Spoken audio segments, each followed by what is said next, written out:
सच्चे मजबूत पुरुष कभी सम्मान की भीख क्यों नहीं मांगते।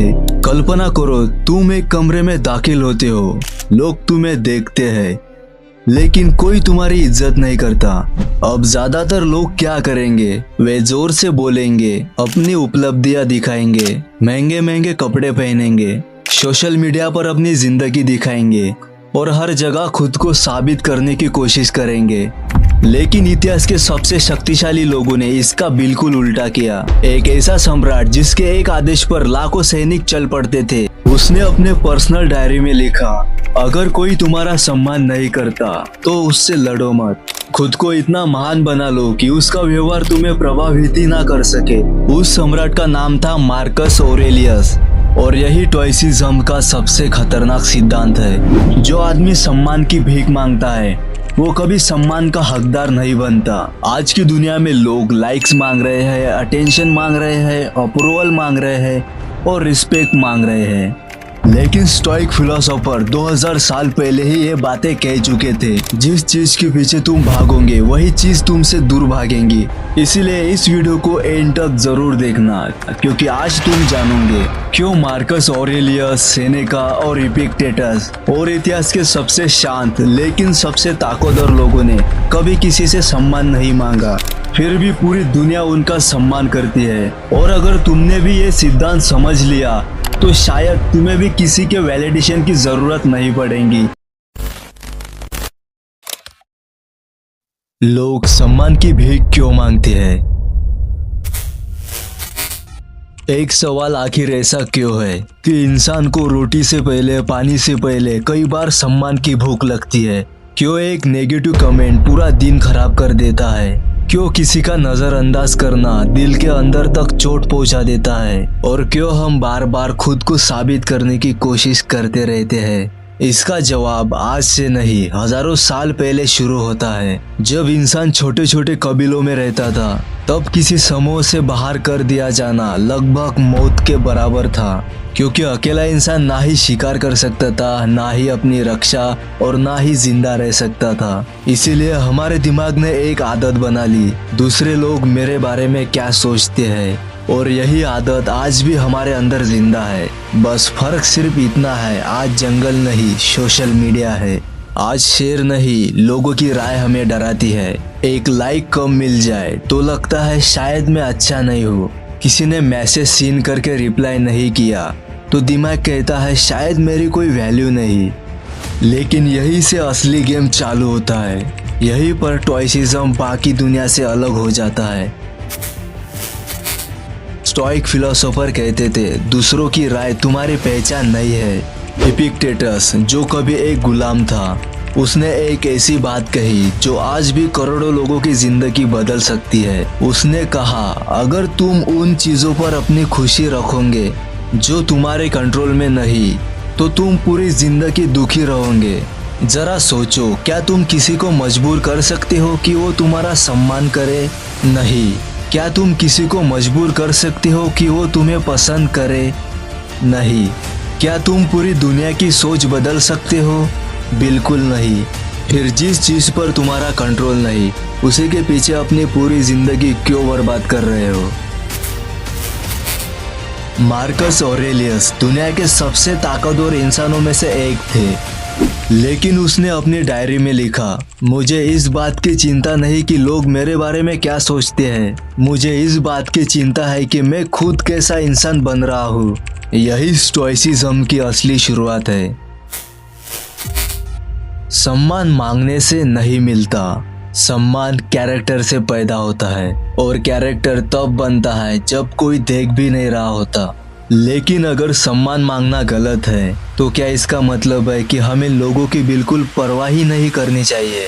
और यहीं पर ज्यादातर लोग स्टोइसिज्म को गलत समझ लेते हैं। और अगले पार्ट में हम जानेंगे एक सच्चा स्टोइक आदमी जो सम्मान कमाता कैसे है बिना एक शब्द मांगे।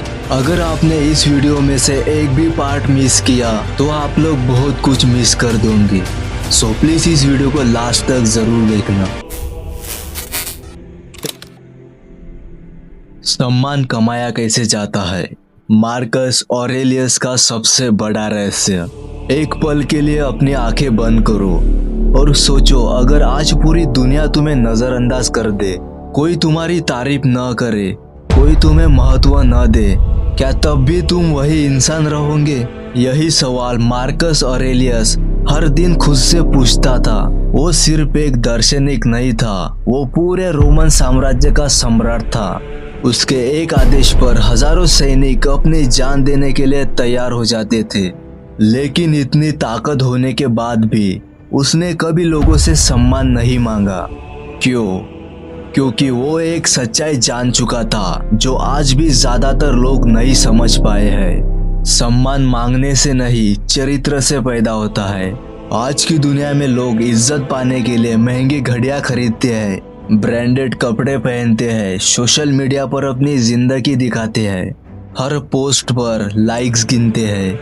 लेकिन जितना ज्यादा इंसान अप्रूवल के पीछे भागता है, उतना ही उसका आत्मविश्वास दूसरों की राय पर निर्भर हो जाता है। स्टोइक्स कहते हैं, जिस दिन तुम्हारी खुशी दूसरों की तालियों पर टिक गई, उसी दिन तुम्हारी आजादी खत्म हो गई।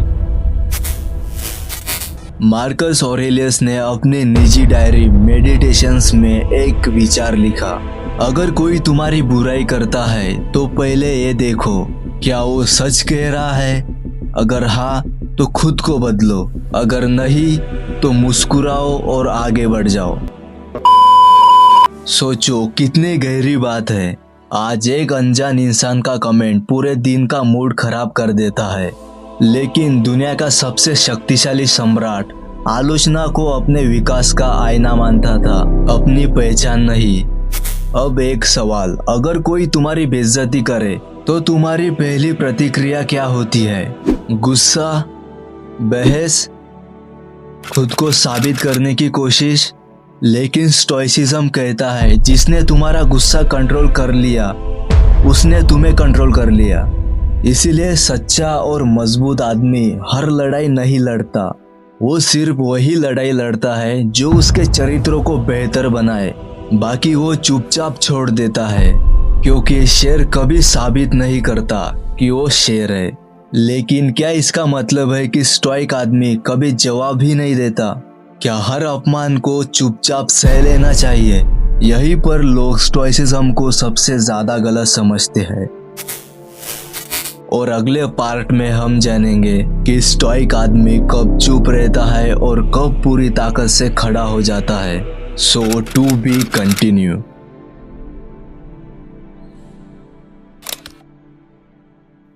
एक स्टोइक आदमी कब चुप रहता है और कब पूरी ताकत से खड़ा हो जाता है। अगर कोई तुम्हारी बेइज्जती करे तो क्या हमेशा चुप रहना चाहिए? अगर कोई तुम्हारा फायदा उठाए तो क्या मुस्कुराकर सब सह लेना चाहिए? क्या स्टोइसिज्म हमें कमजोर बनाता है? यही वो सबसे बड़ी गलतफहमी है जो लाखों लोग स्टोइसिज्म के बारे में रखते हैं। स्टोइसिज्म कायरता नहीं सिखाता, स्टोइसिज्म शक्ति पर नियंत्रण सिखाता है। दोनों में जमीन आसमान का फर्क है।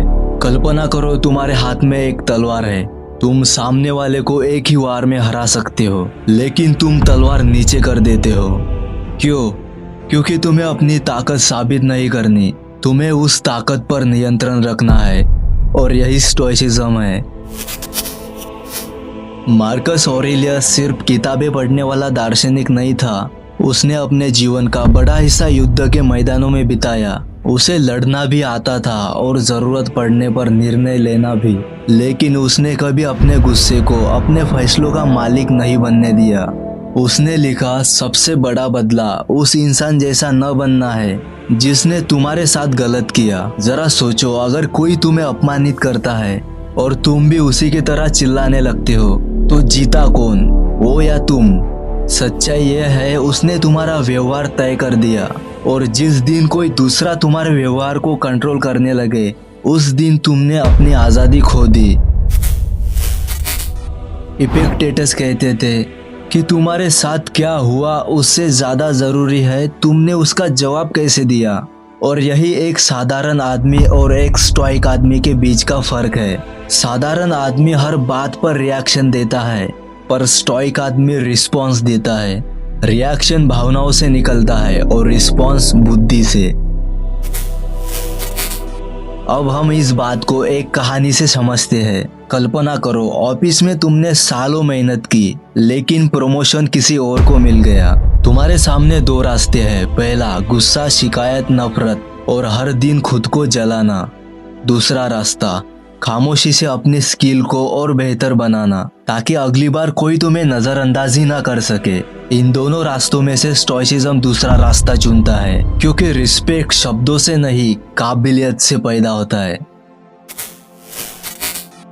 लेकिन क्या हर बार चुप रहना सही है? क्या कभी अपनी आवाज उठानी भी चाहिए?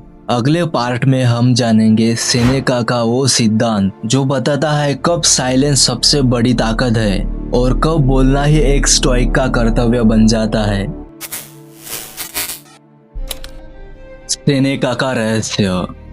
गुस्सा तुम्हारा सबसे बड़ा दुश्मन है। अगर कोई तुम्हारा अपमान कर दे, अगर कोई तुम्हें नीचा दिखाने की कोशिश करे, तो सबसे पहला दुश्मन सामने वाला इंसान नहीं होता, तुम्हारा अपना गुस्सा होता है। यही बात रोम के महान दार्शनिक सेनेका ने लगभग 2000 साल पहले कही थी। वो कहा करता था, गुस्सा एक तेजाब है जो सबसे पहले उसी बर्तन को जलाता है जिसमें वो रखा जाता है। सोचो, जब कोई तुम्हें गुस्सा दिलाता है तो सबसे पहले किसका नुकसान होता है? तुम्हारी धड़कन तेज हो जाती है, दिमाग सही निर्णय लेना बंद कर देता है, और कुछ सेकंड का गुस्सा कई सालों का रिश्ता तोड़ सकता है। और यही वजह है कि स्टोइक आदमी गुस्से को दबाता नहीं, उसे समझता है।